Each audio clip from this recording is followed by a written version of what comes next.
کیا وجہ ہے کہ پھر آپ جیسی تنظیمیں جو سندھ کے دیگر قوم پرست ہیں وہ شہری سندھ میں کیوں نہیں اپنے اتحادی تلاش کرتے؟ وہ کیا وجہ ہے کہ شہری سندھ سے گریز کرتے ہیں؟ ورنہ جو سمجھ میں آتی ہے ہماری بات کہ ہونا تو یہ چاہیے نا کہ شہری اور دیہی سندھ کے جو متوسط طبقے کے لوگ ہیں یا مطلب مزدور پیشہ ہیں، کسان ہیں، ان کو پھر طبقاتی بنیادوں پر ایک جماعت کا حصہ ہونا چاہیے کم از کم۔ بالکل صحیح ہے، آپ بالکل صحیح بات کر رہے ہیں۔ اب مسئلہ یہ ہے کہ دیکھیں شہروں میں جنرل ضیاء کے بعد جو ہے پولیٹیکل الیکٹرل پالیٹکس جو ہے وہ ایم کیو ایم کے ہاتھ میں چلی گئی تھی،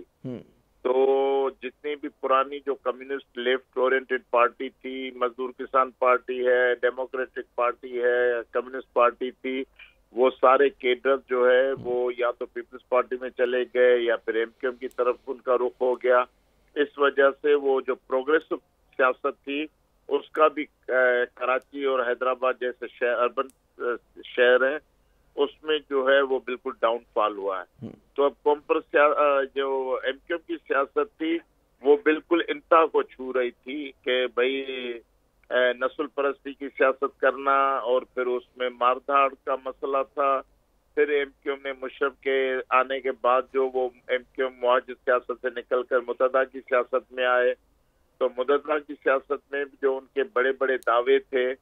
کہ ہم تو پہلے دن سے یہ ان کو سمجھانے کی کوشش کرتے آ رہے ہیں کہ بھائی آپ اردو بولنے والے شہر میں رہنے والے لوگ اردو صرف کراچی حیدرآباد میں نہیں رہتے، نوف شور و فیروز میں بھی رہتے ہیں، دادو میں بھی رہتے ہیں، مچھانی میں بھی رہتے ہیں، لاڑکانہ بھی رہتے ہیں۔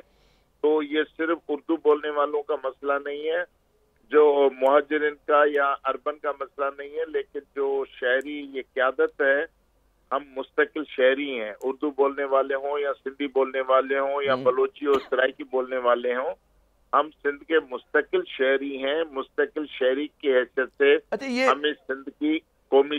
شناخت کو قبول کر کے سندھ کے متوسط طبقے کی سیاست کو طاقتور کرنا ہے، شہروں سے لے کر کے۔ مثبت بات کی آپ نے، لیکن یہ جو آپ نے الزام لگایا متحدہ قومی موومنٹ پہ یا اس سے پہلے جو مہاجر قومی موومنٹ ہوتی تھی کہ تشدد کی سیاست کا، انتہا پسندی کی سیاست کا، نسل پرستی کا، اسی قسم کے الزامات جو ہیں وہ ہمارے سندھی قوم پرست تنظیموں پہ بھی لگتے رہے۔ آپ پہ خود مطلب ہے بڑے بڑے مقدمات قائم ہوئے، الزامات لگے، تو کس طرح سے اس مطلب ہے اس گرداب سے وہ جو ایک دلدل ہے اس سے نکلیں؟ اور وہ جو آپ بات کرتے ہیں نا، میں حیران ہوتا ہوں کہ جو ہمارے سندھ کے قوم پرست دوست ہیں وہ شہری سندھ کی طرف، حیدرآباد ہو گیا، کراچی ہو گیا، یہاں پر نہ وہ سیاست کرتے ہیں نہ وہ کوشش کرتے ہیں کہ جی دیگر لسانی گروہوں کو جیسا آپ کہہ رہے ہیں اپنے ساتھ شامل کریں، اور یہ بات ایم کیو ایم پہ بھی صادق آتی ہے جی،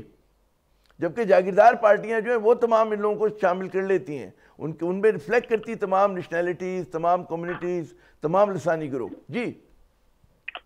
دیکھیں یہ بالکل صحیح ہے کہ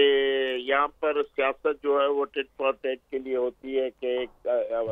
پارٹی ایک جو الزام لگائے گی پھر جواب میں دوسری لگائے گی، لیکن عملی طور پہ حالات اس طرح ہوئے ہیں کہ سندھ ترقی پسند پارٹی ہماری جماعت جو ہے صرف سندھی بولنے والوں پر مشتمل نہیں ہے۔ آپ کراچی میں ہماری اردو بولنے والی مائیں بہنیں ہمارے ساتھ ہیں، نوجوان ہمارے ساتھ ہیں، حیدرآباد میں ہمارے ساتھ ہیں،